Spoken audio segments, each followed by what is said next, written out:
Kita mulakan majlis ilmu kita pada tengah hari ini dengan surah Al-Fatihah. Al-Fatihah. Auzubillahi Auzubillahi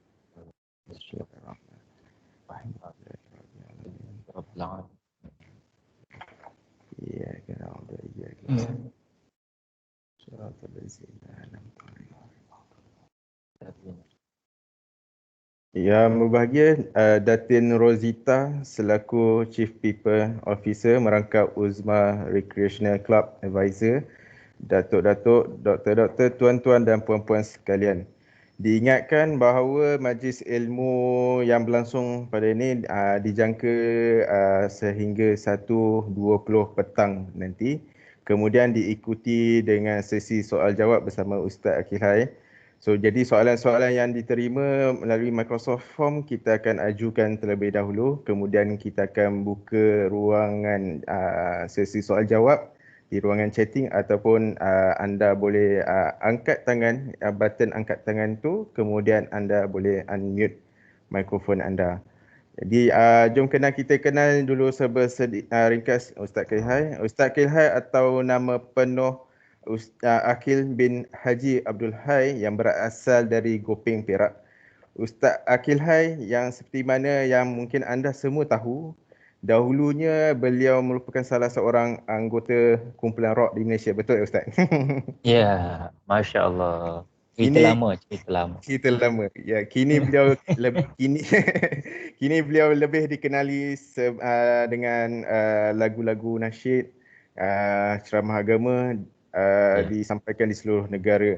Pengalaman beliau merupakan tenaga pengajar di Al-Quran di salah sebuah pusat pembangunan keluarga yang berpusat di Ipoh. Kemudian pernah juga mengemudi program sendiri di Astro Oasis. Kemudian menjadi juri jemputan di program-program dakwah di stesen-stesen televisyen dan radio tanah air dan lain-lain.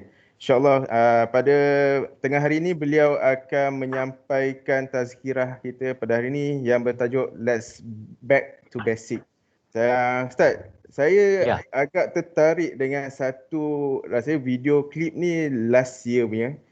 Video Okey. klip ni yang bertajuk Ikfir Zunubi yang bersama dengan Oh, Mawi. Masya Allah. Itu lagu ciptaan Wahida tu. Tak Oh tahu ya. siapa Wahida. Oh ya. Jadi sebab tahun ni pun bila saya drive balik pergi kerja, bila lagu ni dikumandangkan saya tak silap saya di Zayan FM. So Ya. bila saya dengar lagu ni dia macam tersentak, dia tersentak di Masya Allah, hati. Masya Allah. Dia bila tiap kali dengar ni memang boleh kata boleh hafal lah lagu ni kan. Jadi Masya Allah. lagu ni dia macam berkenaan dengan seorang pendosa yang dia nak cuba kembali ke jalan Tuhan, kepada Allah Baik, SWT. benar. Jadi jadi bila saya dengar ni macam aduh, aku ni banyak buat dosa ni sebenarnya ni, tapi aku macam Ya. mana aku rasa macam mana aku nak bawa bekalan aku ni ke akhirat nanti. Cukup ke amalan aku ni bila Masya ke akhirat. Allah.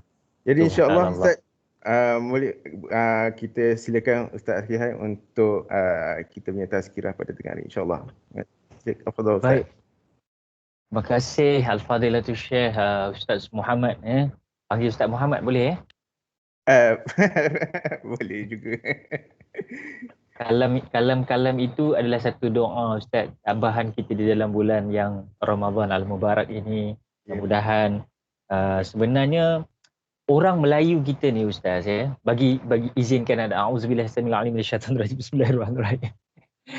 Izinkan ana kepada seluruh juga Ustaz Muhammad dan pendengar-pendengar yang dirahmati Allah sekalian dan penonton-penonton yang sedang view kita sekarang ini sebab dekat skrin Nana ni saya tak nampak berapa orang yang masuk, jadi saya tak tahu, saya hanya dengan Ustaz Muhammad saja, jadi saya tak tahu macam mana kita punya reaction kita. Jadi sometimes bila kita buat live ni yelah kita ditonton kan, tapi kita tak tahu kan, selalu kita buat ceramah ni ada two way communication secara ramai kan, tapi di sini agak berbeza sikit.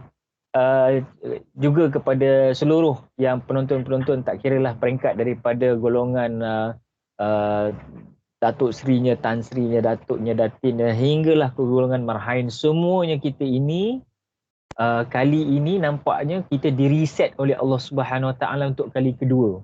Kalau Syekh Muhammad fahamlah maksud saya. Reset kali kedua ni, kali pertama Allah Subhanahu Wa Taala tengah resetkan kita suasana COVID-19 yang belum berakhir lagi. Kita sedang masih berjuang untuk mempertahankan dan untuk melonggarkan rangkaian penyebaran wabak COVID-19 ini. Itu satu. Yang keduanya, kita di-reset oleh Allah Subhanahu Wa Taala melalui ibadah puasa. Ibadah puasa itu sendiri. Jadi maksudnya kita di-reset lagi. Jadi seolah-olah, kalaulah dalam sudut pandang peribadi sebagai mukadimah majlis tazkirah pada tengah hari ini, saya fikir Allah sedang sentiasa membasuh kita, mereset kita untuk kembali balik untuk muhasabah diri sebagaimana yang Syekh Muhammad katakan tadi. Bila dengar lagu Ighfir Zunubi tu, kita dengar kita tengah-tengah naik kereta kan, Ighfir Zunubi anta maksudi waridaka matlubi irhamni. Biasa dengar lagu tu kan? Bisa dengar. Okay, so dengar lagu tu, kita terus menembak dan menyusup ke dalam hati. Kan? So, ada orang mungkin tak terkesan dengan lagu-lagu tertentu. Ada orang terkesan dengan dengar irama-irama dan lirik-lirik tertentu. Sebenarnya, ini semua berkaitan dengan roh, wahai Syekh Muhammad. Izinkan saya menggunakan perkataan itu. Kerana roh ini mengenal dengan roh yang lain. Sebab Syekh Muhammad dengar lagu tu tadi, dia kenal dengan roh lagu tu sendiri. Dan automatically, dia spontaneous, dia terus menyentuh kalbunya. Ada budak-budak muda kita, bila dia dengar lagu-lagu yang rapping, lagu-lagu K-pop, lagu-lagu yang berentak genre, ialah Gen Z sekarang ni, bila dia dengar, dia terus masuk lagu tu. Bila dengar lagu klasik, dia kata, alamak, mengantuk lah. Kan? So, ini semua berkaitan dengan roh. Jadi sebab itu, kita yang born as a Muslim and we will insyaAllah die as a Muslim, dan dalam bulan Ramadan, Allah reset kita bukan sekadar untuk menjadi seorang Muslim, tetapi menjadi la'allakum tattaqun. Menjadi golongan yang berjaya, dalam arti kata orang yang berjaya bukan sekadar menjadi seorang Muslim, berbahagia dengan KTP kartu tanda pengenalannya Pak, iaitu namanya, siapa namanya? Saya namanya Akil. Agamanya apa? Islam. Itu belum boleh betul-betul berbahagia. Tetapi orang yang berbahagia menurut kalimah A'udzu billahi minasyaitonir rajim. Ya ayyuhalladzina amanu kutiba alaikumus shiyamu kama kutiba alal ladzina min qablikum la'allakum tattaqun. Di dalam suratul Baqarah, dalil qat'i suruh kita berpuasa ini jelas menunjukkan bahawasanya tujuan Allah memerintah kita berpuasa untuk la'allakum tattaqun, nak jadi orang yang bertakwa, bukan sekadar orang Islam. Sebab itu pada awalnya disebut ya ayyuhallazina amanu, wahai orang-orang yang beriman. Pun tak ada kategori letak Islam di situ. Ya ayyuhal muslimun, bukan. Tetapi dapat suatu level yang dikatakan amanu, orang beriman, maka terus menuju kepada takwa. Jadi untuk mukadimah ini, saya lebih menjelaskan kepada tujuan kita di-reset oleh Allah Subhanahu Wa Taala dalam kehidupan kita satu demi satu, dengan wabak COVID-nya, dengan ujian, dengan cabarannya, termasuk sekarang kita dalam Ramadan, cabaran mubarak, cabaran as-saum, as-siyam, puasa, maka kita sedang menahan diri. Ini semua adalah proses daripada seorang Muslim menuju kepada mukmin, dan daripada mukmin menuju kepada muttaqin. Itulah proses kita yang sedang berlangsung sampailah kita diusung hingga dibawa ke pusara aman. Wallahu a'lam. Ya Ustaz, saya nak maklumkan yang sertai pada tengah hari ini seramai 191 orang. Masya Allah. Masuk Ustaz lah. Ramai itu. Ramai. Ramai itu. Biasa ramai. Ya. Alhamdulillah. Khair. You Ustaz, Jadi itulah Syekh Muhammad. Anak ni kalau dapat anta boleh sentuh-sentuh sikit pun tak apa bila di perlangsungan anak berbicara tu, tak ada masalah Syekh Muhammad. Tak ada masalah. Cuma saya boleh teruskan lagi ke? boleh. Okey.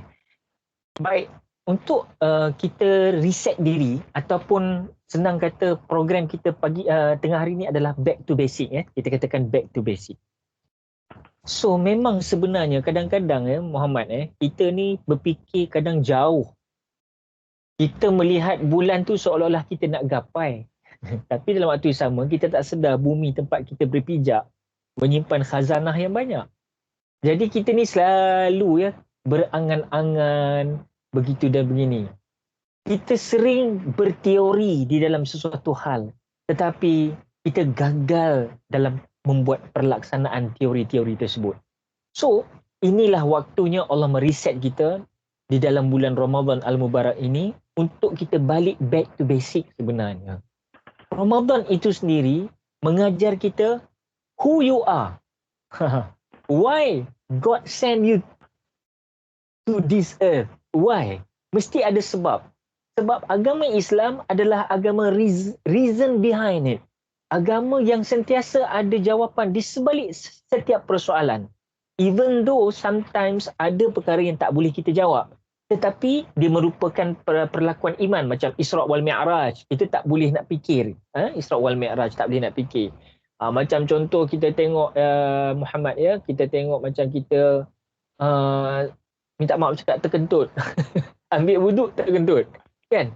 Tapi yang dibasuh muka, tangan, kepala dan kaki. Tempat yang keluar angin tu tak dibasuh-basuh. Patut dia buat kerja, dia lah kena basuh. Tak basuh. Maksudnya di sini tak boleh fikir. Kita tak boleh fikir.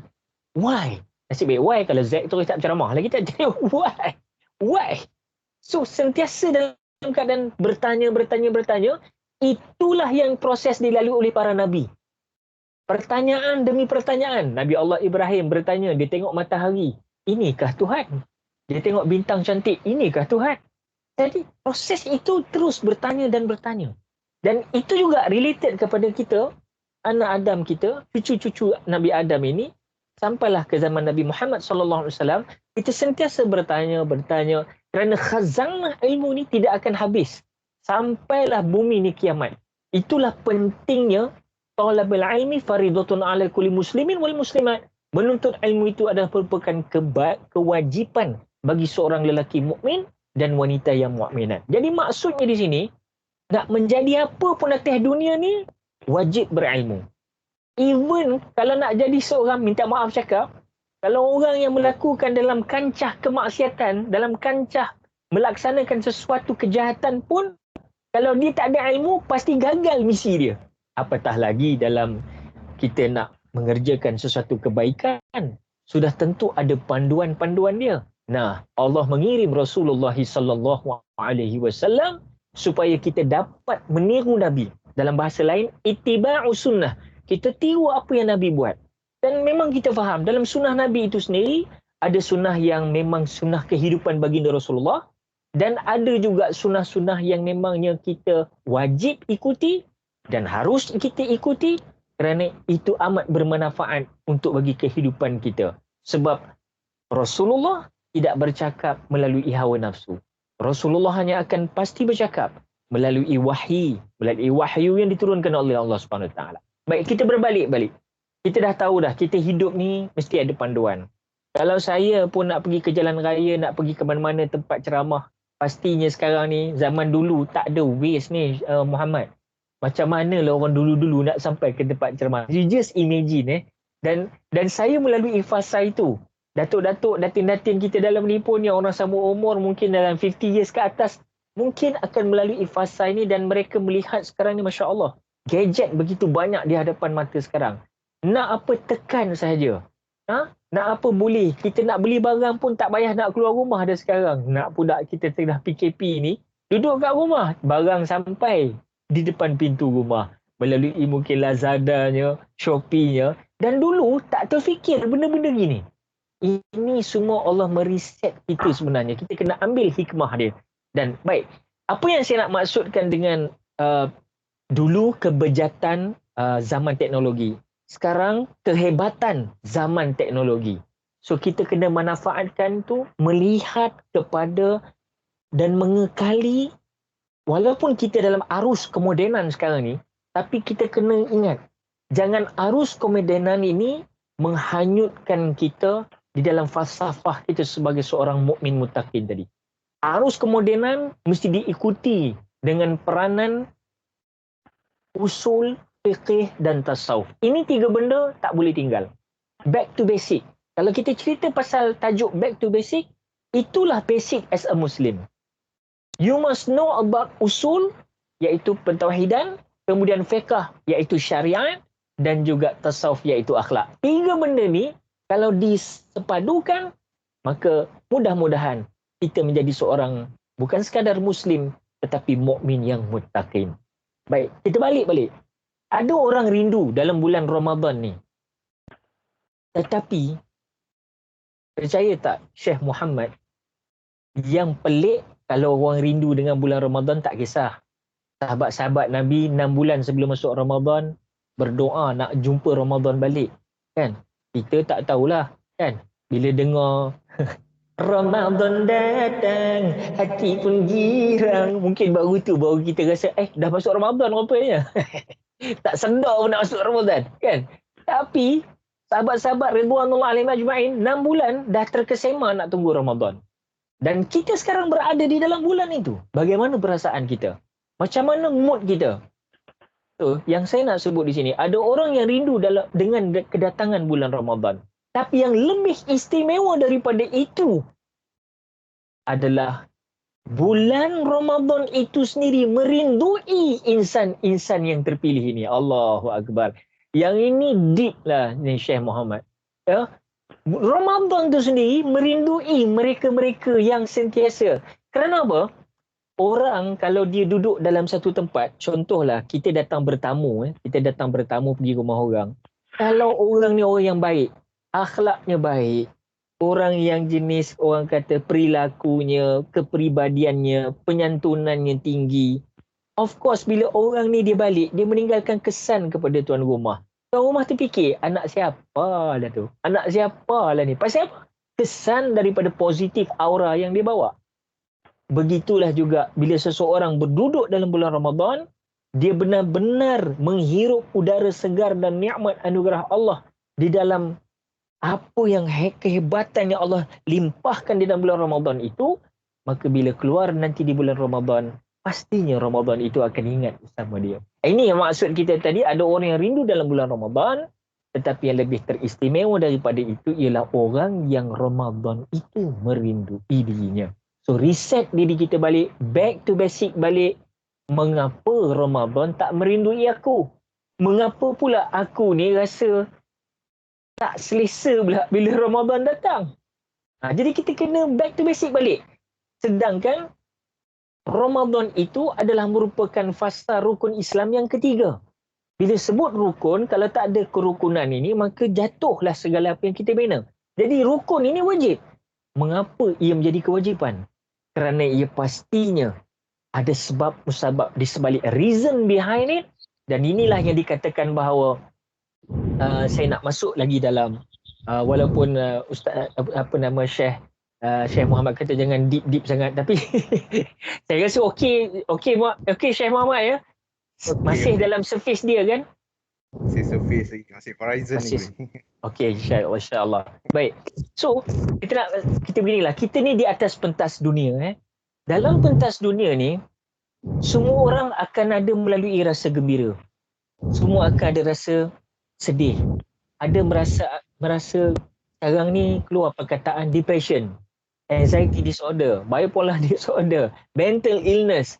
Sekarang ni dah popular dah. Dulu orang tak tahu kan? Dulu bila tengok orang menjerit je, saka dah masuk ni, saka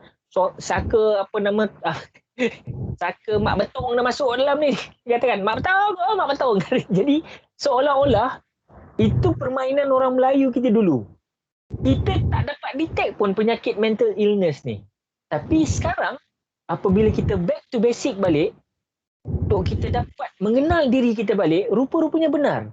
Memang penyakit Mental illness ini berlaku apabila kegagalan mengawal mungkin hawa nafsu kita, begitu juga perasaan kita, begitu juga sifat ma'ani yang tujuh kita gagal mengawal itu semua untuk kembali menyerahkan balik kepada Allah, maka ketika itu kita akan menjadi orang yang lost, orang yang sesat. Bahkan Allah SWT berfirman di dalam Al-Quran, faqad dhalla dhalalan mubina. Bukan sekadar dia sesat, bahkan dia menyesatkan orang lain. Ini bahaya, Syekh. Bukankah dia sendiri sesat? Tak apa. Mungkin dia saja yang ke jurang kesesatan. Tapi dia membawa orang lain pergi ke jurang kesesatan tersebut. Ini menjadi masalah dalam suasana kehidupan manusiawi, insani. Sebab itu saya katakan tadi, dalam kehidupan ada rasa gembira, ada rasa sedih, ada rasa seronok, ada rasa pilu. Dan semua orang melalui fasa-fasa kehidupannya mengikut diary kehidupan masing-masing yang Allah telah tuliskan skrip kehidupannya cukup sempurna. Jangan marah, jangan rasa regret, jangan rasa sesal, jangan rasa kesal dengan apa juga detik sejarah yang Allah telah titipkan ke dalam kehidupan. Kerana itu adalah momen yang terindah yang tidak dirasai oleh orang lain. Syukuri ianya. Kerana dengan mensyukuri dianya, jadilah la in syakartum la azidannakum wa la in kafartum min a'adzabi lasyadid. Kalau kamu syukur, aku tambah nikmat ke atas kamu. Kalau kamu kufur, azab aku amatlah pedih. Ini khusus kepada nak bercakap ataupun nak royak beri kepada grup-grup uzma ni, orang-orang cerdik pandai ni, dia kena bahasa dia. Bahasa orang cerdik pandai ni, jadi itulah cerita dia lebih kurang kan. Sebab semua melalui proses untuk sampai ke tahap sekarang ini.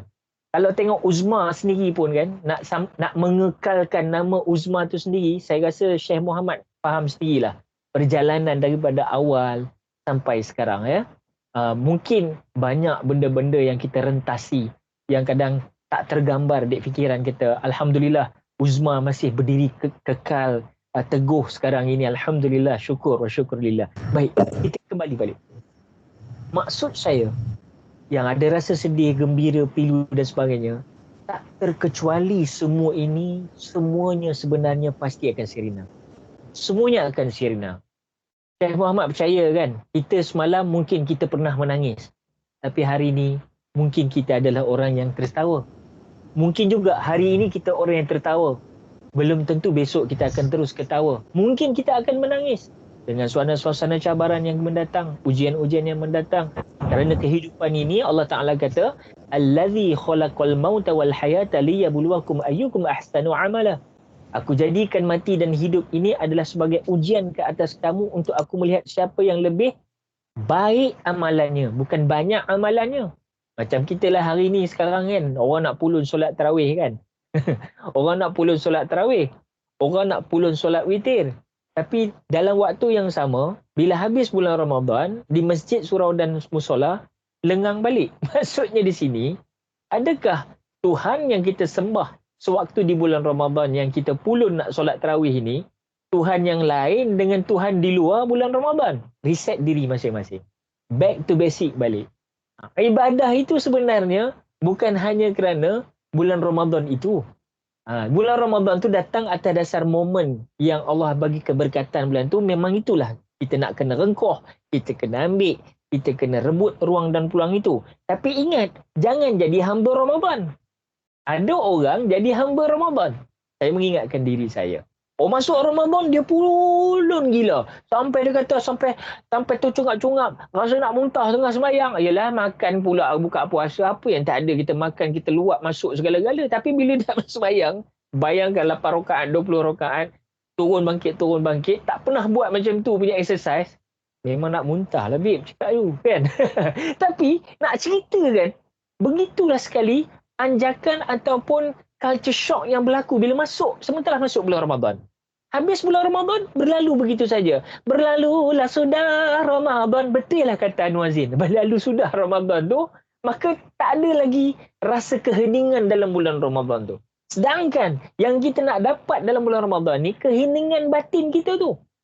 Sebab itu dalam bulan Ramadan, kita jangan jadi hamba Ramadan. Maknanya letih semata-mata kerana mengikut adat dan istiadat ibadah yang memang telah tersedia ada di dalam bulan Ramadan. Bukan itu tujuannya Ramadan ni datang. Tapi tujuannya ialah untuk melatih kita, mereset kita balik supaya mengenal diri kita balik, tahu bahawasanya kita tidak bertuhankan kepada pemakanan, kita tidak bertuhankan kepada minuman, kita tidak bertuhankan kepada hawa nafsu, tapi kita buat segala ini daripada subuh sampai ke maghrib, sanggup kita tidak melakukan perkara-perkara yang halal. Halal itu menjadi haram hanya senya kerana Allah Subhanahu Wa Taala.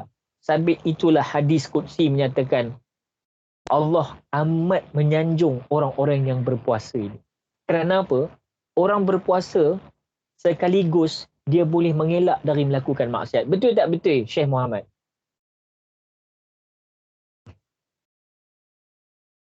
Syekh Muhammad masih dengar ke saya bercakap ni? Oh, tadi ada macam Ada buffering sikit. ada buffering sikit. Okey. Maksudnya, di mana saya tadi? Saya pun dah lupa dah. Maksudnya, kita ni sedang direset oleh Allah SWT. Jadi, berbalik-balik kepada isu kita.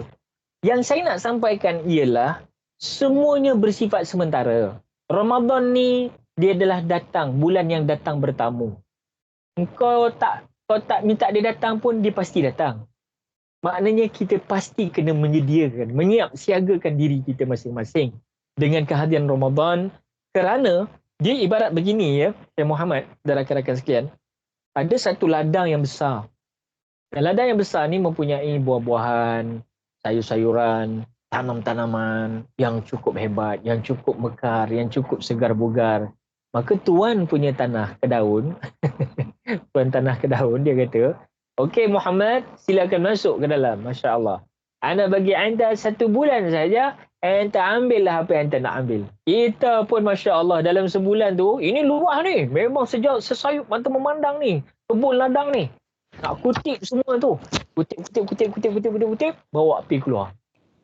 Bayangkan, ada insan yang diberi nafas, diberi ruh duduk di dalam jasadnya, masuk ke dalam kebun dan ladang yang luas ini, diberi ruang untuk boleh letakkan segala apa aneka juadah dalam tu, makanan ke apa, ambil banyak selagi boleh secara percuma. Tiba-tiba orang lain keluar bawa semua dengan hasil, mahsul, dia bawa kosong. Dia tak bawa apa-apa, dia tak ambil pun.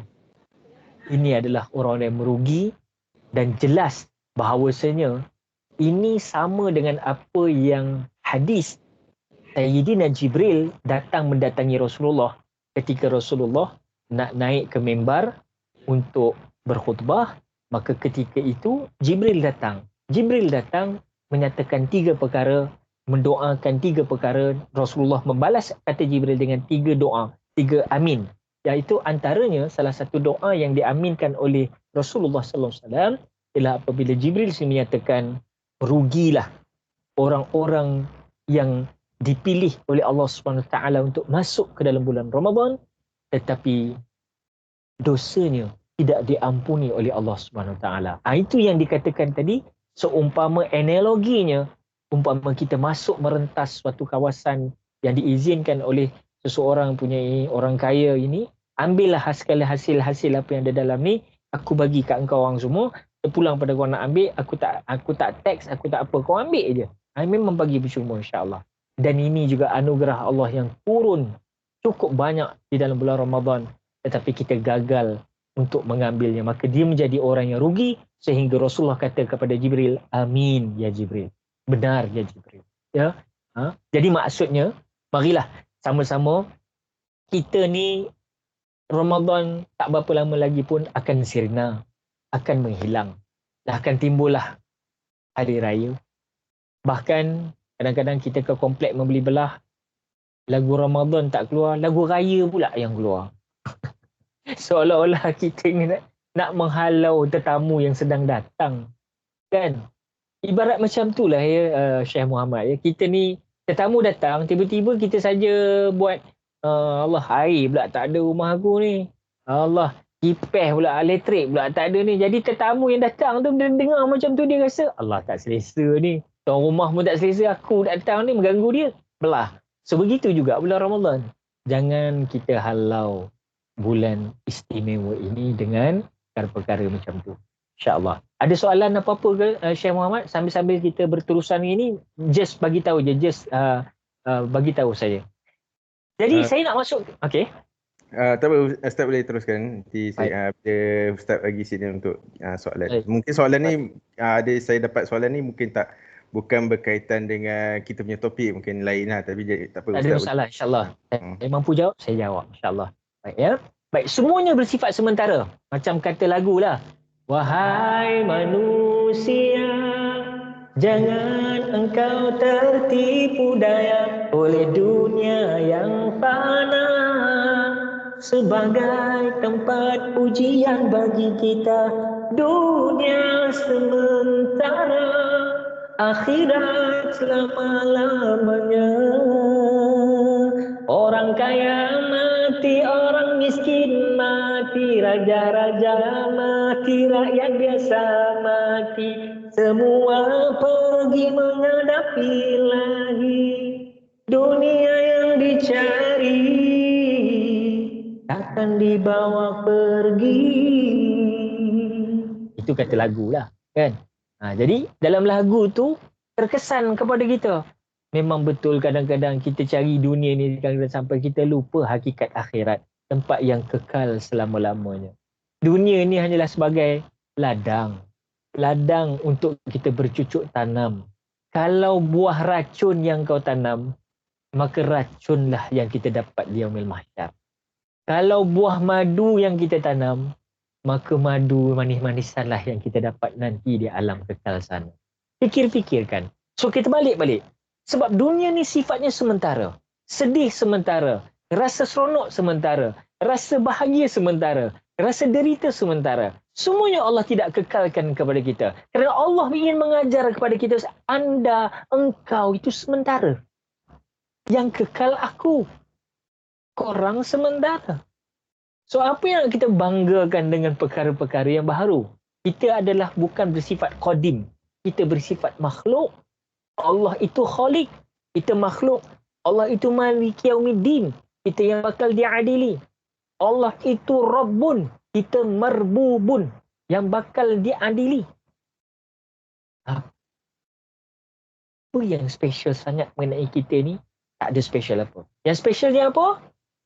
Orang yang Allah panjangkan umurnya tetapi penuh dengan kebaikan-kebaikan. Bukan untuk dirinya sahaja. Bahkan untuk umat sejagat. Inilah yang dipandang oleh Allah SWT. Mereka itu sebab bila orang bila happy birthday, ni kaum-kaum semua kat luar sambut birthday tu, bukan sekadar kita nak tiup lilin di atas kek. Ingat, titipkan satu doa, beri kepada rakan-rakan kita yang menyambut hari jadi. Allahumma barik fi umrik. Itu bacaan doa dia.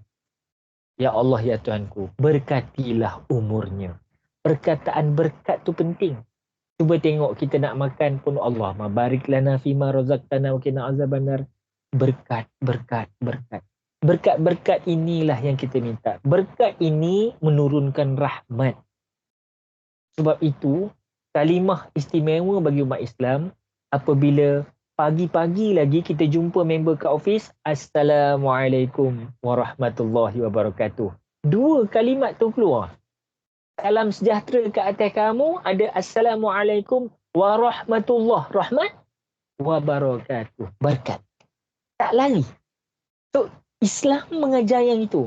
Yelah, tolak ke tepi lah agenda-agenda kita dah dijajah oleh Barat ni. Memang kita dengan good morningnya, good eveningnya. Kita raikan semua pihak, tak ada masalah.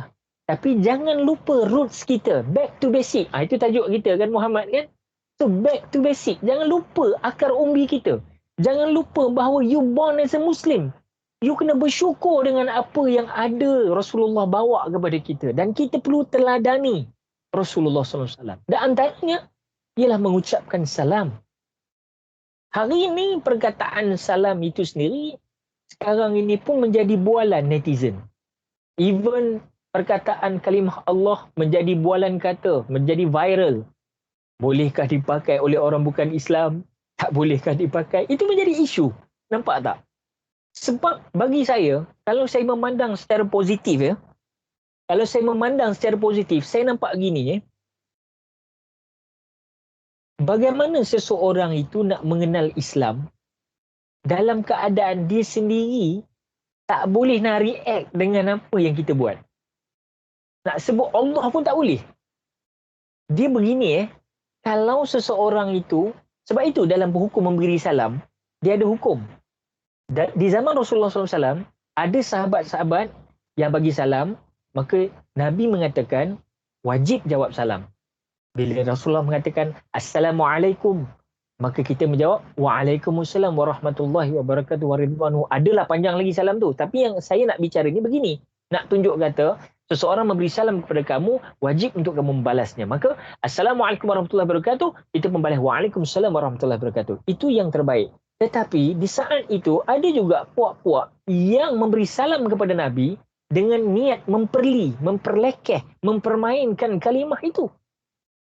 Dia orang saja macam nak kacau Rasulullah, perli Rasulullah. Assalamualaikum Muhammad. Contoh ya. Maka ketika itu, Nabi menyatakan bahawa bagi orang-orang yang kita jelas nampak datang dalam keadaan untuk menghina dan mempermainkan kalimah-kalimah Allah ini, maka kamu jangan jawab penuh salam itu. Jawab hanya dengan wa'alaikum sahaja.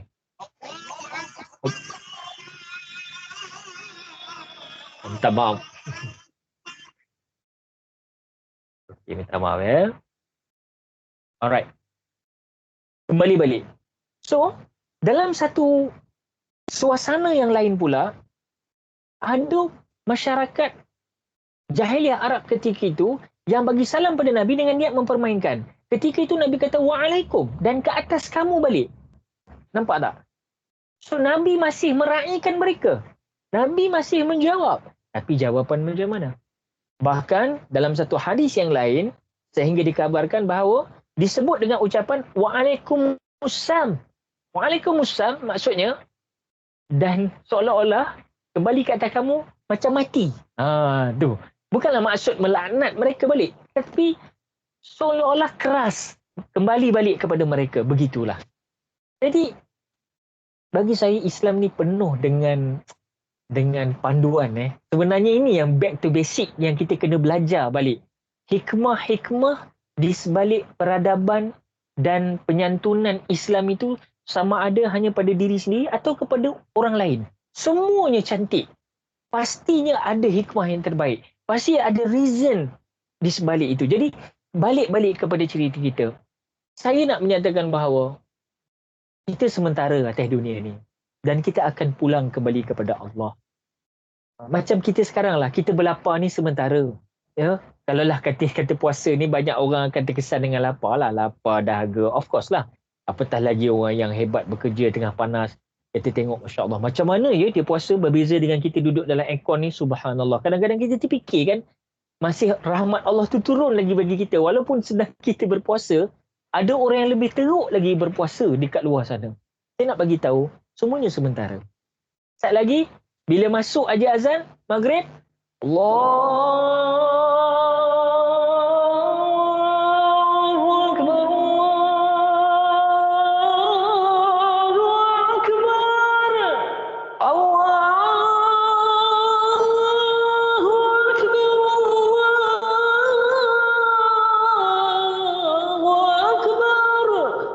Bila dengar je kalimah ni, hilang semua apa yang 8 jam, 12 jam kita berlapar tadi. Habis semua momen tu. Yang kita nampak momen apa? Momen terindah lah, babe. Mana ikan sepat, mana ikan tilapia, mana ikan patin, mana kuih badak berendam.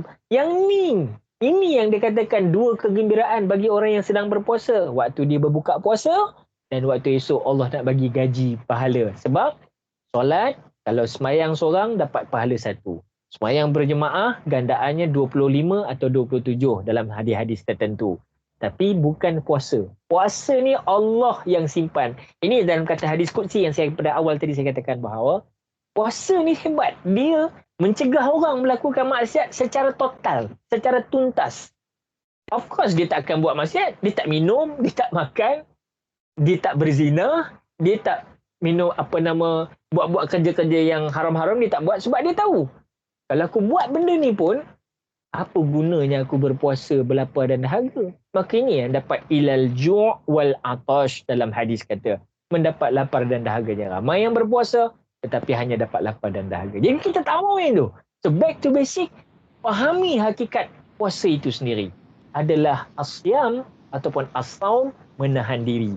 Menahan diri itu pun adalah sementara. Ini saya katakan semuanya bersifat sementara. Maka berbahagialah. Berbahagialah. Sebab Allah tak kekalkan kita perintah berpuasa tu sampai setahun penuh. Kalau setahun, sebab Allah pun tahu. Kita tak mampu.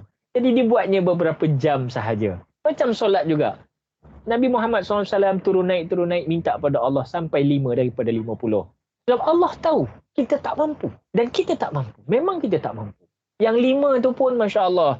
Sembang kedai kopi lagi. Silap Muhammad malam tu. Kalau naik sekali lagi kod-kod 5 tu pun tak ada, dia kata. Contoh kita dalam Isra' Mi'raj kan. Seolah-olah gitulah kita ni. Jadi memang kita tak mampu. Jadi apa pun semuanya bersifat sementara. Namun di sana Allah dah menjanjikan di suatu tempat yang penghuninya semua akan terus menerus akan kekal rasa gembira, wahai Muhammad. Masya Allah. Di sana Allah janjikan semua penghuni-penghuninya nanti akan bersukaria. Tak tua-tua. Kita ni, Masya Allah. Dah masuk 50, 60, dah mula kena setrika dah rambut. Rebonding rambut lah, Masya Allah. Sial lah, bulan badan pun kena rebonding juga. Dah banyak yang dah berkedut. Maksudnya kita begitulah. Itu yang saya teringat. Freddie Mercury dalam lagu dia. Muhammad tahu kumpulan Queen? Kumpulan Queen biasa dengar? Tak tahu. Yes, tak tahu. Tak tahu. Ada filem. Tahu lagu tu? We will rock you. Pernah dengar lagu tu? Pernah dengar. Lagu tu yang nyanyikan kumpulan Queen. Penyanyi dia Freddie Mercury. Dah mendiang dah dia. Dan dia meninggal pun, dia mati pun kerana AIDS. Dia mengaku. Tapi dia ni legendary lah. Legendary artis lah yang berjaya bawa seni lagu dengan baik. Dia ni memang orang yang hebat dalam nyanyian. Allah jadikan dia begitu kan. Jadi antara lagu dia tu, my makeup may be flaking but not my smile. Dia kata gitulah.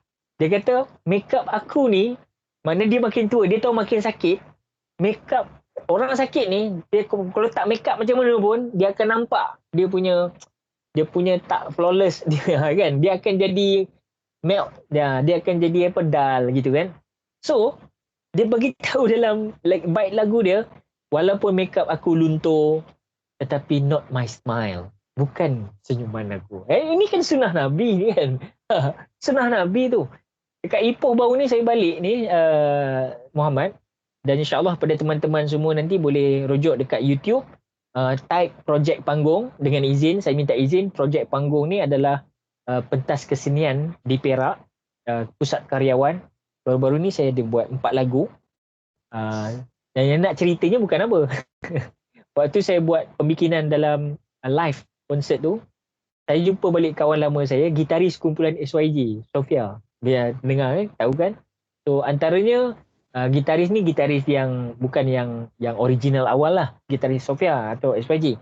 Tapi beliau ni adalah sessionist, tetapi beliau ni nampaknya kebiasaannya dia bersama dengan kumpulan Sofia ni. Dan nama dia kami panggil Syam Senyum. Syam Senyum. Kojanya senyum memanjang. Dari dulu zaman jahiliah saya dulu, waktu zaman rock kapak dulu, bawah rock gergaji sikit tu, zaman tu lagi, dia kerja dia senyum aja.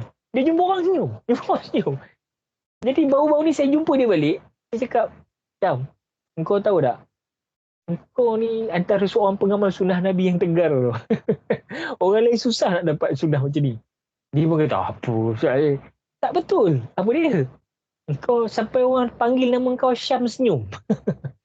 Perkataan nickname senyum tu dapat ke dia? Senyum tu adalah sunnah Nabi. Al-kalimatun thayyibatun sadaqah. Kata-kata baik, termasuklah senyuman yang manis itu adalah sedekah.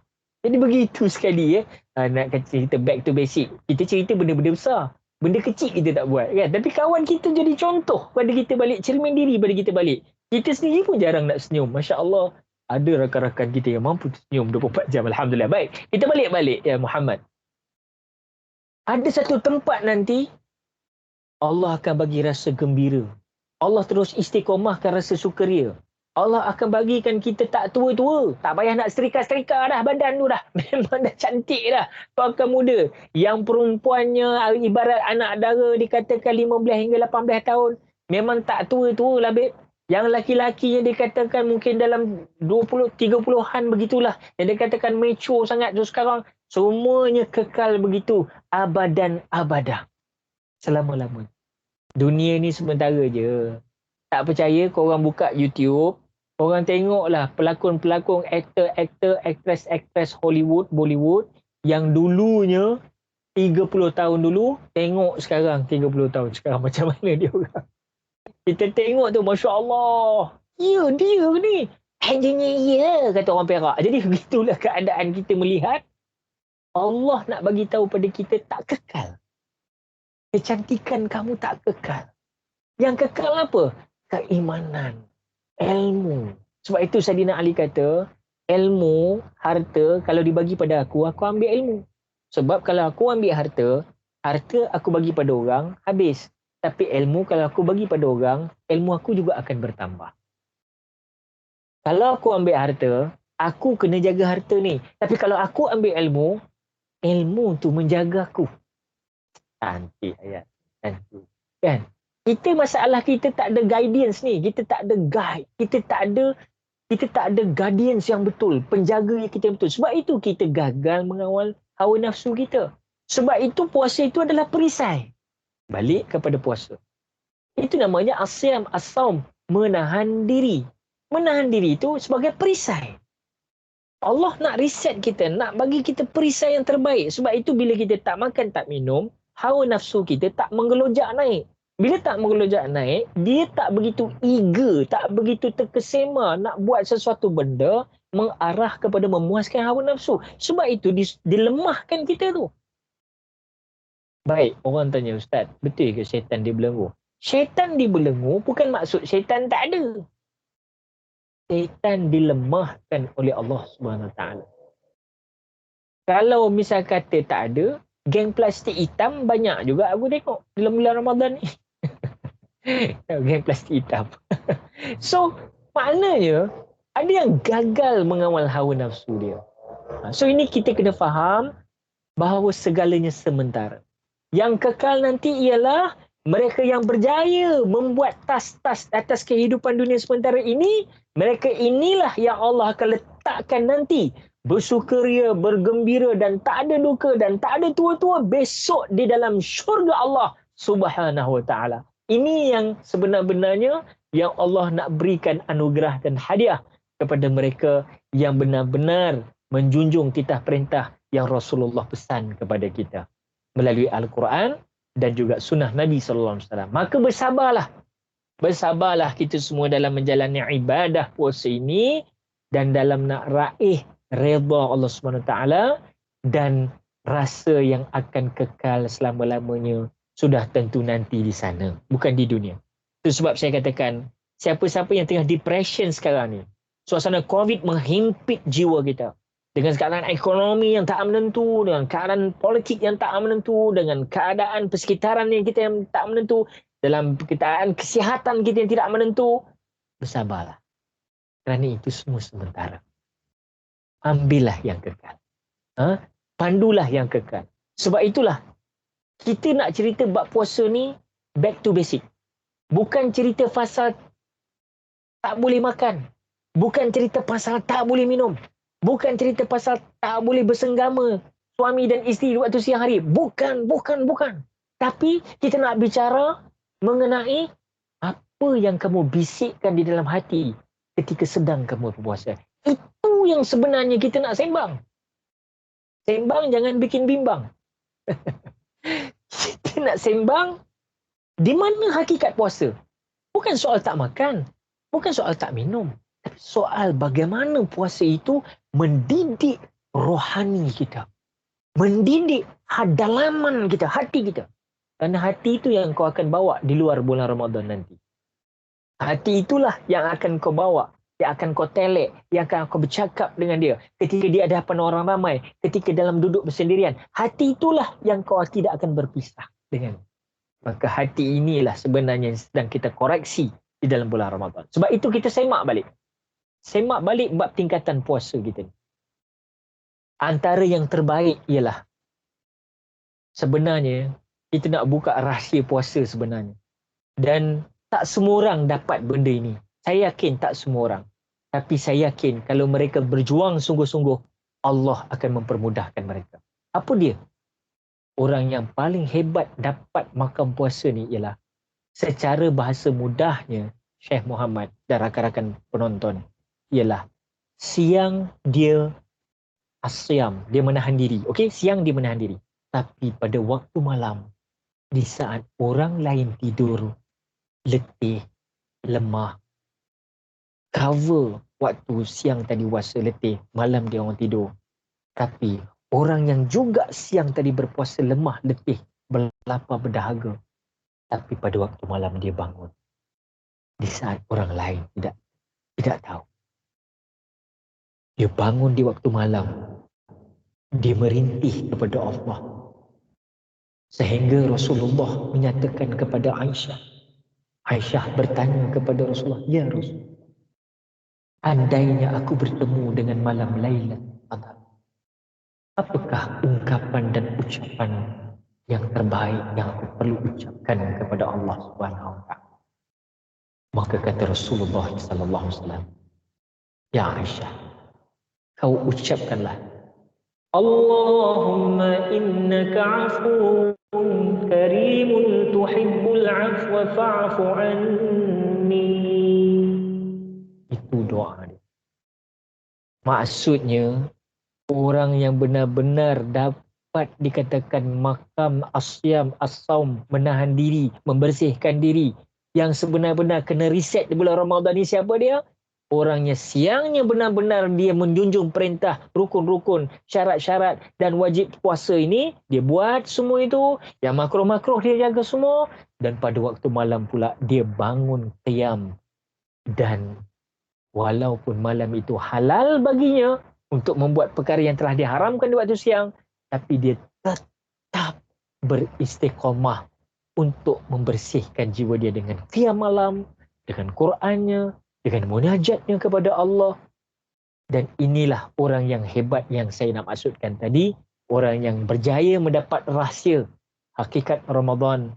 Kerana bila kita teruskan dengan lebihan-lebihan ibadah pada malam harinya, maka makin terzahirlah rasa sifat-sifat takwa tadi. Terdidiklah hati kita. Maka bersihlah tumpuk-tumpuk hitam yang makin banyak. Sebelum masuk Ramadan, kita membawa banyak tumpuk-tumpuk hitam. Maka terasa akan gugurnya satu demi satu demi satu titik-titik kotoran hitam itu nanti. Tapi syaratnya itulah. Siang dia berpuasa, malam dia kena ada effort sikit. Ada apa yang orang panggil? Ada semangat sikit untuk bangun malam. Sedikit pun cukup. Jangan paksa diri. Sedikit pun cukup. Kata orang senang beginilah. Kalau tak boleh baca ayat Quran tu banyak, at least 10 ayat satu hari. Itu boleh kira koman lah. Tapi kira dah okey. At least baca 10 ayat satu hari. Ya? Kalau tak boleh nak buat solat sunat tarawih pun, at least engkau buat jugalah solat sunat witir. 1 rakaat, itu paling koman lah. Solat witir ni ganjil. 1 pun jadi juga. Tapi takkan 1 tu kau nak bawa menghadap Allah. Orang bawa ni dengan tarawih, dengan witir besok depan Allah. Kan? Fikir-fikir kan. Tapi kalau tak boleh buat semua, jangan tinggal semua. At least you buat. Jangan tinggal semua. Mudah-mudahan rahmat Allah. Walaupun 1 yang kita buat, walaupun sedikit yang kita amalkan, tapi terkadang rahmat Allah itu melampaui segala-galanya. Bahkan kadang-kadang yang sedikit itu mampu challenging yang melakukan amal banyak tetapi mungkin Allah tak pandang pula. Ini di sini timbal balik rahmat Allah itu amat luas. Begitu amat luas. Jadi begitulah saya katakan bahawa kita masuk di dalam bulan Ramadan ataupun kita as a Muslim dalam luar bulan Ramadan, dalam bulan Ramadan, tak kisah duduk mana pun, we born as a Muslim, we will die as a Muslim. Kita kena pegang begini ya. Barang baik, orang kena kenal barai dulu. Bahasa orang sekarang Muhammad kan, ini kenal barai ni, orang ni kenal barai ni. Sebenarnya ayat tu kena. Kalau kita tahu Islam tu disebut bahawa al-Islamu ya'lu wa la yu'la alaih. Islam tu agama paling tinggi, agama paling tinggi. Di mana yang kata kehebatan Islam itu? Kalau kita tak kenal Islam. Maknanya, mu tak kena barai. Kalau mu kenal barai, mu reti. Mu reti cerita dia adik kakak. Jadi cerita dia, ibarat kita nak makan buah durian lah. Musangking. RM70 sekilo contoh. RM70. Sebijon RM70 sekarang nak makan. Punya hal musangking kan. Buka-buka memang tengah macam musang tidur dalam tu pun. Kecil je pun anak musang. Jadi nak ceritanya, nak mendapat suatu rasa nikmat yang hebat, kita buka durian ini pun berdarah-darah tangan, berdarah-darah jari. Untuk mendapat nikmat yang sedikit. Apatah lagi nikmat berbanding redha Allah. Bila Allah redha, terpulang pada Allah lah. Nak campakkan kita dalam neraka atau nak masuk dalam syurga, itu terpulang pada Allah. Yang kita nak raih beribadah ni sebenarnya Muhammad, ni saya pergi go deeper inside sikit, nak bagi ingat diri saya dan rakan-rakan, kejar pahala boleh, bukan tak boleh. Itu pun memang dituntut mengejar pahala, menghindar dosa. Kita faham semua ni. Tapi hakikat orang yang lebih tinggi daripada itu ialah bukan pahala yang dikejar, tetapi redha Allah itu yang dicari. Kerana apabila Allah telah redha ke atas seseorang itu, maka orang macam kita lah. Banyak mana pun salah kawan kita ni, banyak mana pun salah isteri kita ni, kalau dalam rumah tangga pula, atau dalam rumah tangga, keluarga pula, banyak mana pun salah anak kita ini, tapi bila dia datang dengan minta maaf, bila dia datang dengan sungguh-sungguh, dia regret, dia menyesal, menangis, melutut, bersujud, lain macam. Kita tengok kepada Allah, tak apalah, aku redha lah. Macam tu lebih kurang. Jadi begitu juga kita dengan Allah. Di bulan Ramadan ini, kita menyimpuh rukaan sujud dan menyembah Allah. Kita berzikir, Allah,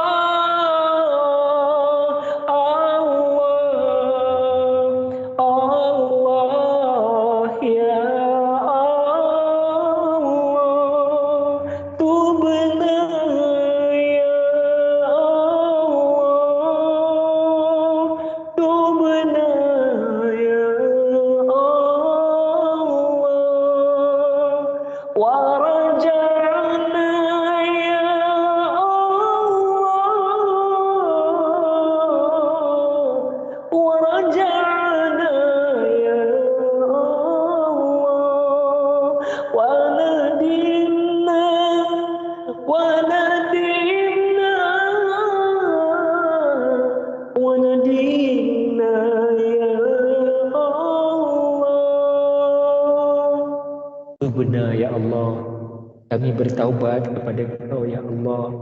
Wa raja'na ya Allah, kami akan kembali kepada Engkau ya Allah. Wa nadimna ya Allah, kami menyesal atas dosa-dosa yang kami buat ya Allah. Bayangkan tuan-tuan perempuan, mudah-mudahan kalau ikhlas hati kita, Allah pernah juga menyebut melalui Rasulullah, ada seorang hamba Allah ini, dia melakukan maksiat cukup hebat. Cukup hebat. Apa yang dia tak buat? Zina, bunuh, semua dia buat. Tapi bila datang, Allah menghantar rasa untuk bertaubat.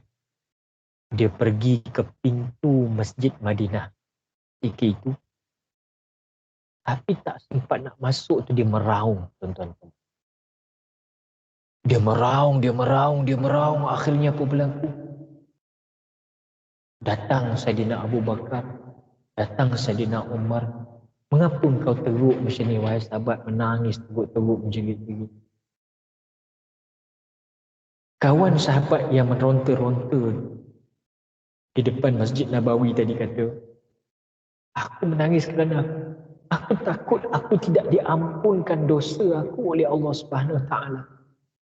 Kenapa? Kerana dosa aku terlalu kuat, terlalu banyak, dosa aku banyak.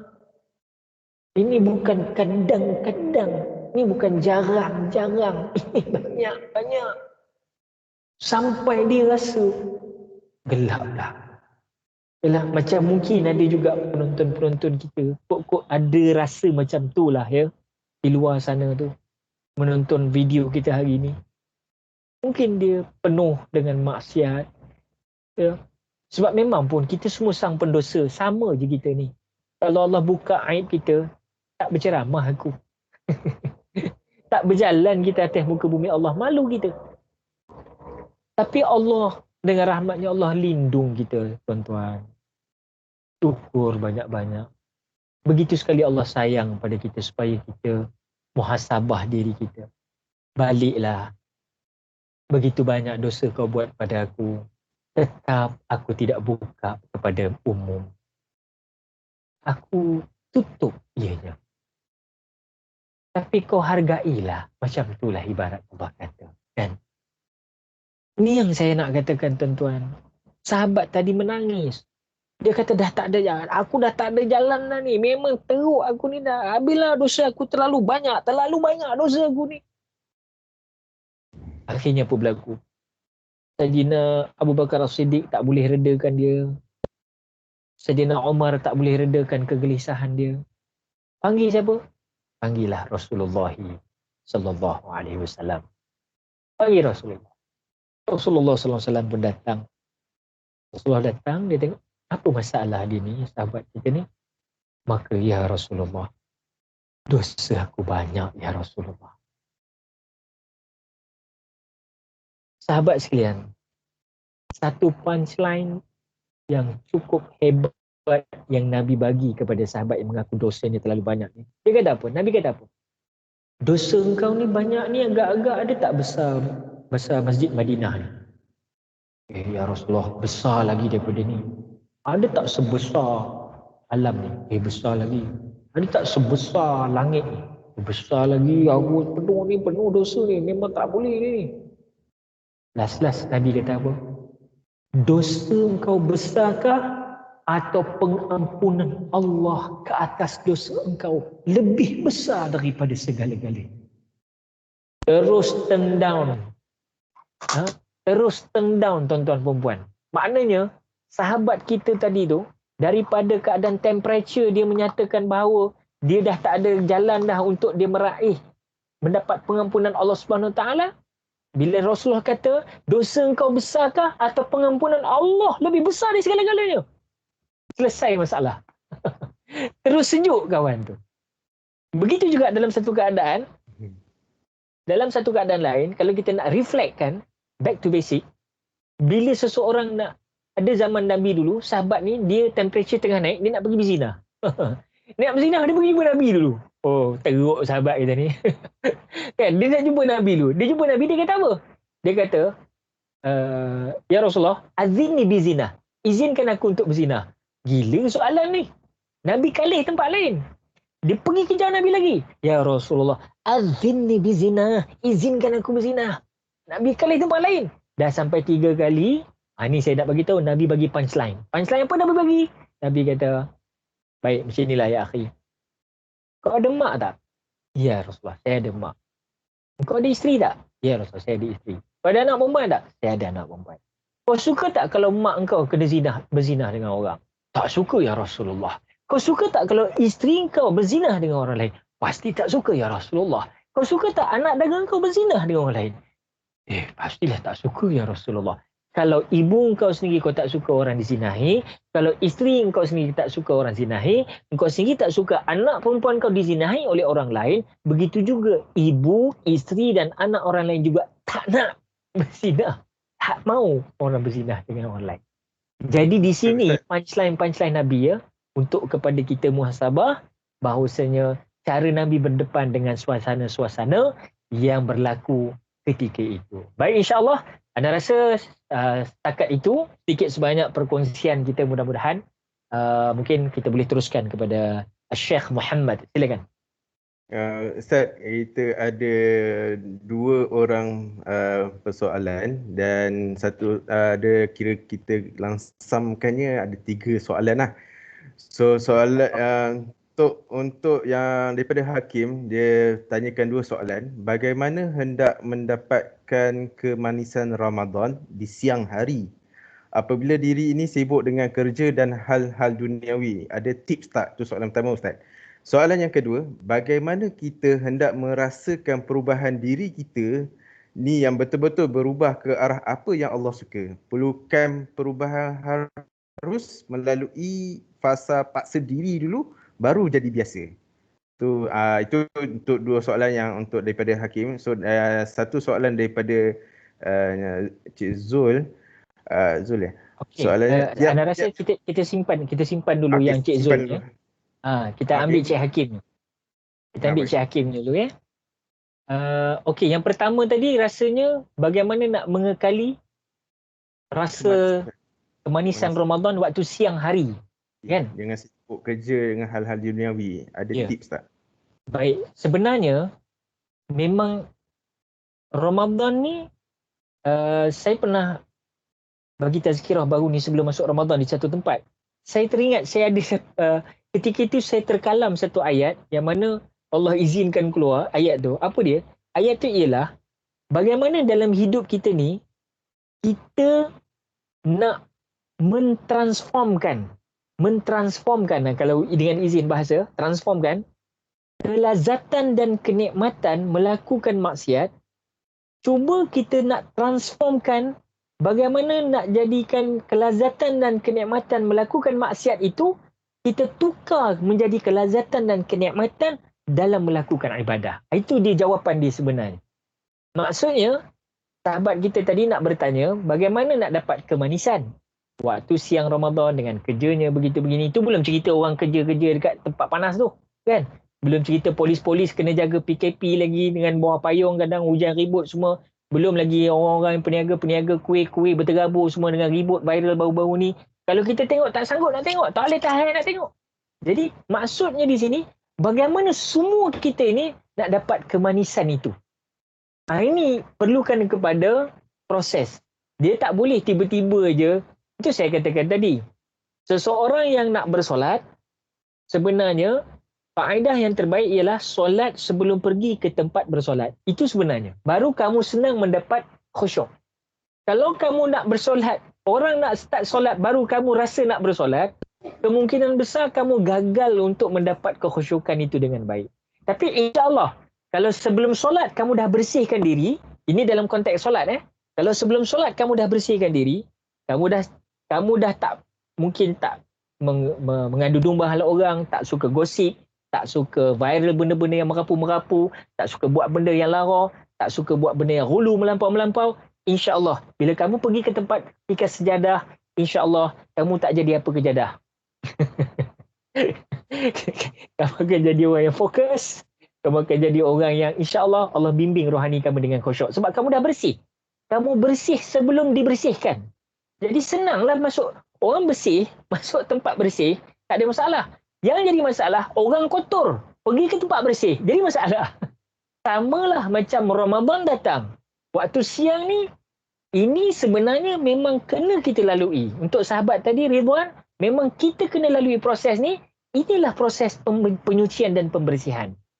Cuma yang kita nak sekarang ni ialah mohon kepada Allah, campakkan rasa nikmat melakukan peribadatan itu. So nak rasa nikmat melakukan peribadatan itu, antaranya tidak lain tidak bukan, kita kena buanglah sifat-sifat mazmumah ni. Itu dia punya tips dia tu, kita kena buang sifat-sifat nak ngata orang, nak cakap pasal orang, dengki, khianat, dusta, riya, ujub, sum'ah, takabur, sombong. Ini semua buang. Kamu pasti dapat merasakan kelazatan beribadah. Termasuk cuba ajar diri pandang dalam banyak, dalam yang satu. Tengok apa pun depan mata. Contoh, kita tahu orang tu mendedahkan aurat. Okey? Contohlah seseorang mendedahkan aurat depan kita. Sebelum kita nak cakap dia mendedahkan aurat depan kita tu, sebelum kita nak hukum dia, cuba renung kesilapan dan kelemahan diri kamu juga dulu. Ini perkataan ini insya-Allah akan menimbulkan kemanisan di dalam beribadah. Ini sifat yang kawan panggil warak, bukan warak, warak. Itu satu ya, itu satu. Yang kedua tadi ditanya oleh siapa tadi? Rizwan Hakim tadi soalan yang kedua tu. Hakim. Oh sorry, Hakim. Hakim tadi tanya yang kedua macam mana, apa nama tadi? Kita bagaimana hendak merasakan perubahan diri kita betul-betul berubah ke arah apa yang Allah suka ni. Perlukan perubahan harus melalui fasa paksa diri dulu baru jadi biasa. Kadang-kadang Hakim, kita kena faham gini. Ada perkara yang kadang-kadang memang kena paksa dulu. Memang kena paksa dulu ibadah ni. Sebab itu Rasulullah SAW menyatakan puasa sendiri disuruh ajar pada anak-anak start umur 7 tahun. Solat pun 7 tahun. 10 tahun kalau bab solat, rotan yang tidak menyakitkan. Sebagai acah-acah saja. Itu disuruh. Sehinggalah kepada budak tu dah membesar, maka kalau dia tak nak, makanya hukumannya lebih berat. Maknanya, adibu ni, ini adalah proses pendidikan. Proses pendidikan ni mengapa umur 7 tahun, 10 tahun dalam Islam disuruh dah untuk kita mengajar anak-anak kita bersolat. Which means, dipaksa sebenarnya. Kita ajar tu adalah paksa budak-budak tu. Kalau tak, dia orang tak akan buat. Inilah jadinya sekarang yang tak solat ni. Because mungkin sedari kecil tidak dididik. Maka na'udzubillah sampai besar dia tak rasa apa-apa dengan dia tidak bersolat. Jadi sometimes perlu ada paksaan dalam melakukan ibadah. Bangun malam. Kalau kita tak paksa, tak bangun kita ni. Kadang-kadang kena ajari, kena paksa diri. Tetapi dengan disebabkan kamu paksa diri kamu itulah, Allah akan akhirnya membimbing dan memimpin kita supaya mempermudahkan kita dalam mengamalkan sesuatu ibadah itu. Contoh ya, mengapa kita disyaratkan kalau boleh, ni untuk penonton-penonton kalau boleh, cuba pergi solat berjemaah. Yelah sekarang musim PKP masalah sikit. Kalau dulu boleh berjemaah, cuba dapat 40 waktu bersama imam, jangan lepaskan takbiratul ihram pertama. Pernah dengar tak ayat ni Muhammad? Tak pernah dengar kan? Cuba dapatkan itu. Kalau siapa-siapa yang berjaya 40 hari 40 waktu tu dia tak tinggal bersama imam, tak terlepas takbiratul ihram pertama, insya-Allah selepas daripada 40 tu dia akan jadi orang yang istiqamah. Ini jawapan kepada Hakim tadi. Maknanya seolah-olah sometimes ada benda yang kita perlu paksa diri kita. Ada juga perkara yang kadang-kadang yang menyentuh spark moment that spark us to do something. Maknanya mungkin kita nampak sesuatu kemalangan ke, aksiden ke pada orang lain, ataupun kematian, kita terasa diri kita. Ini dipanggil kaedah muqarabah. Muqarabah ni kita letakkan diri kita ni, tengok orang mati, rasa kita mati. Nama gitu. Ini masalahnya kita tengok orang mati, kita rasa tak mati. Tapi bila tengok orang kahwin, kita berasa nak kahwin. Tapi bila tengok orang mati, kita tengok orang kahwin, berasa kita nak kahwin. Tapi bila tengok orang mati, tak mau mati pula. Cerita kita ni. Jadi, muqarabah diri kita. Maksudnya, dalam menjawab soalan hal hakim tadi, ada ketika perlu kita buat paksaan untuk ibadah supaya daripada memaksa diri kita itu, kita melatih sebenarnya supaya kita dapat istiqamah. Itu satu. Yang kedua, ada ketikanya Allah memberikan kita sebagai suatu petunjuk supaya kita istiqamah, kita berubah. Dan yang paling baik ialah satu kalimah untuk hakim, satu kalimah dalam istilah bahasa Arabnya disebut dalam terjemahannya ialah kamu jaga Allah, Allah pasti jaga kamu. Maksudnya di sini, yang ini kita tak, yang ini kita tak. Maksudnya apa? Setiap pergerakan kita itu Allah dah siap shield jaga kita dah. Yang ini yang terbaik lah. Maknanya kita akan cuba istiqamah bukan dengan kita punya willpower saja, tetapi the power of God, Allah sendiri yang melindungi kita dari melakukan kemaksiatan. Itu yang paling terbaik. InsyaAllah, wallahu a'lam. Ustaz, sebelum kita beralih ke soalan daripada Cik Zul ni, daripada siapa-siapa yang nak tanyakan soalan melalui perbualan, boleh on mic atau angkat tangan dulu ke? Okay. Assalamualaikum Mak Ustaz. Assalamualaikum warahmatullahi wabarakatuh. Ya Syekh Muhammad. Apa khabar? Apa khabar? Khabar baik. Sehat kau orang Rombau? Sihat. Sihat sangat. Orang Rombau kau orang Kuala Pilah ke? Orang Tanjung Malim. Orang Rawa. Orang Tanjung Malim. Orang Rawa Tanjung Malim mungkin. Ya. Sehat kesadar ya. Sehat kesadarnya. Sihat semua. Mas. Ini nak tanya sikit lah pasal ada hukum fiqh sikit lah kan. Berkaitan dengan puasa mulut berbusuk ni kan. Ada hukum kata kalau gosok gigi kumuh-kumuh tu lepas Zohor, hukum dia makruh. Tapi macam kita dekat Kojo ni banyak bercampur dengan orang ramai apa semua kan. Betul. Kan kalau kita jumpa klien buka je mulut on the mama asap busuk kan. Ada tak mungkin daripada hukumnya macam mana nak buat ni lah kan. Kalau daripada makruh ataupun memang mungkin ada pendapat yang kata boleh lah gosok gigi atau berkumur-kumur untuk menyegarkan nafas.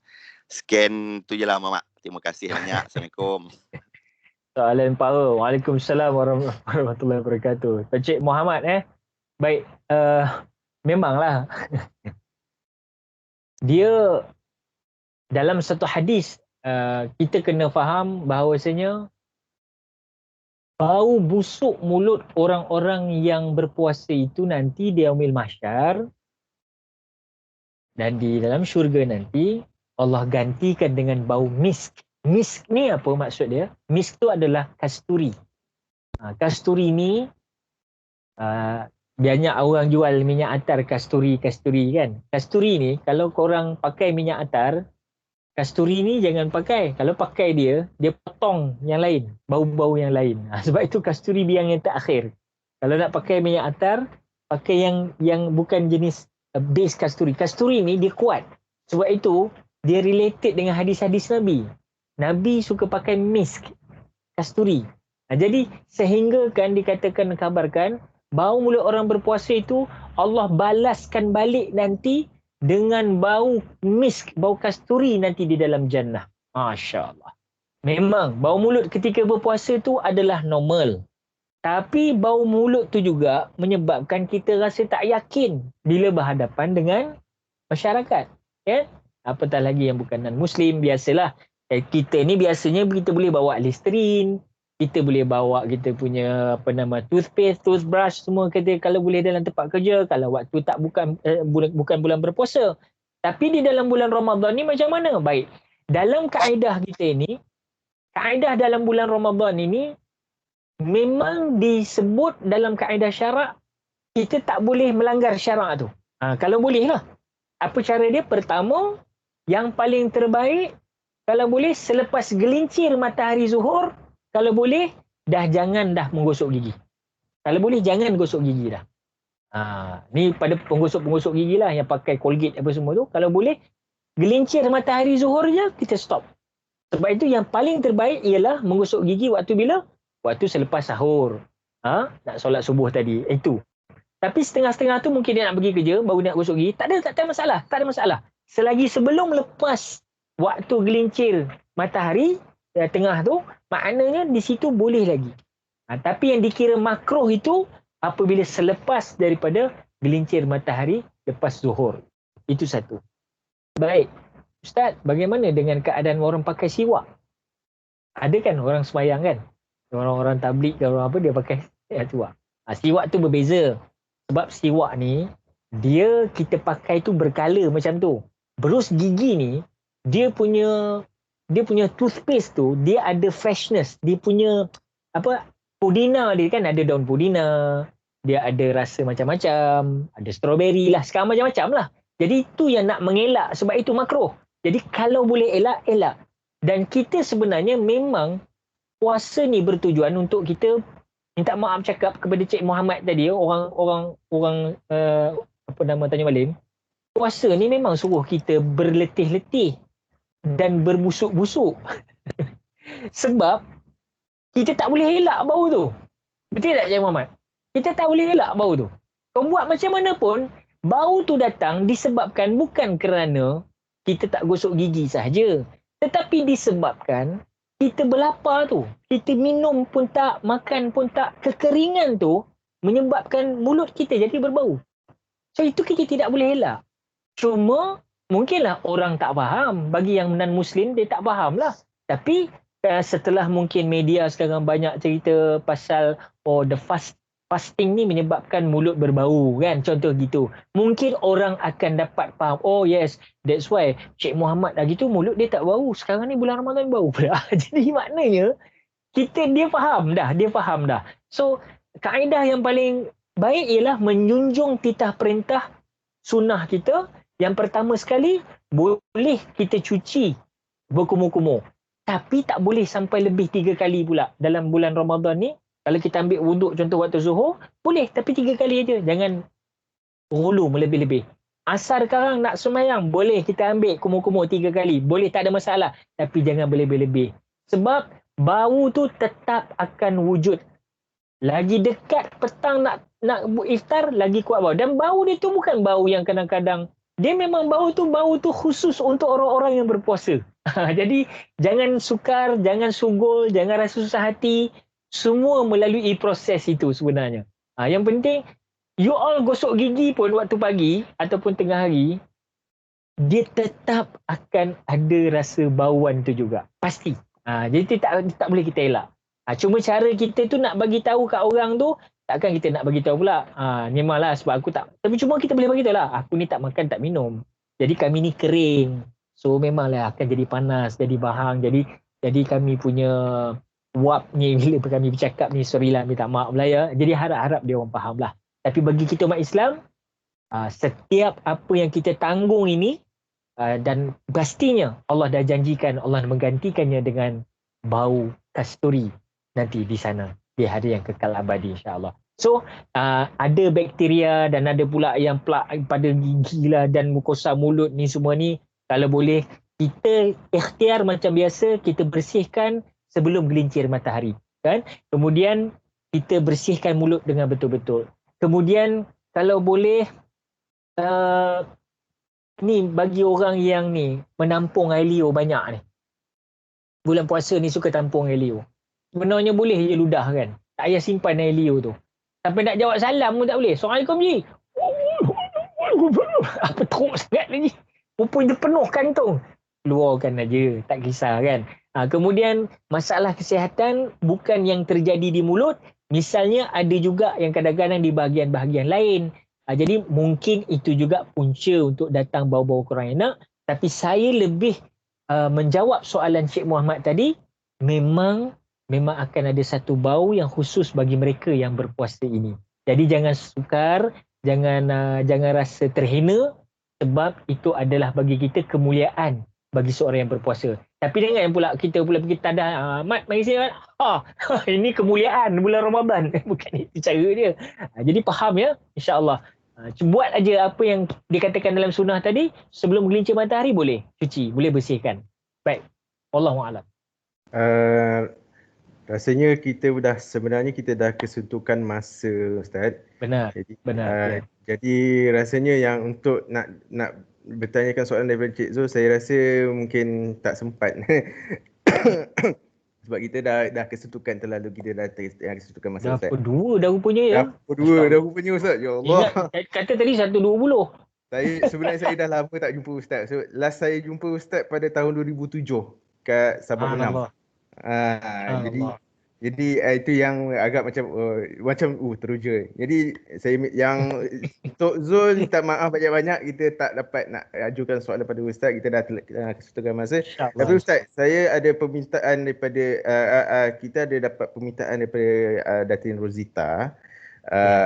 Kita punya CEO Uzma, Datuk Kamarul Rizwan, ketika ini berada di Hospital Sungai Buloh akibat jangkitan COVID-19. Jadi Jadi Datin Rosita minta mohon doa daripada Ustaz, sama-samalah kita mohon doa daripada Ustaz untuk supaya cepat sembuh dan kita semua selamat dari dijauhkan daripada COVID-19. Kepada Amin. Ustaz. Masya Allah. Jadi Datuk kita ni Datuk Kamarul ya? Ya, Datuk Kamarul Rizwan. Datuk Kamarul Rizwan ni suami kepada Datin Datin ke? Rosita. Ya, Rosita. Datin. Allahu Akbar. Untuk kepada Datin Rosita, bersabar dan terus cekal untuk berdoa, ikhtiar, dan ikhtiarnya di Sungai Buloh tu dah betul lah tu. InsyaAllah kita doa je mudah-mudahan kembali pulih sebagaimana biasa, dan banyak juga sahabat-sahabat kita yang terkesan dengan COVID ni kan. Tapi Alhamdulillah Allah mempermudahkan kembali mereka, dan kita jangan putus berdoa dan think positif always bahawasanya ujian sementara sahaja. InsyaAllah moga kekal balik sebagai seperti mana biasa insyaAllah.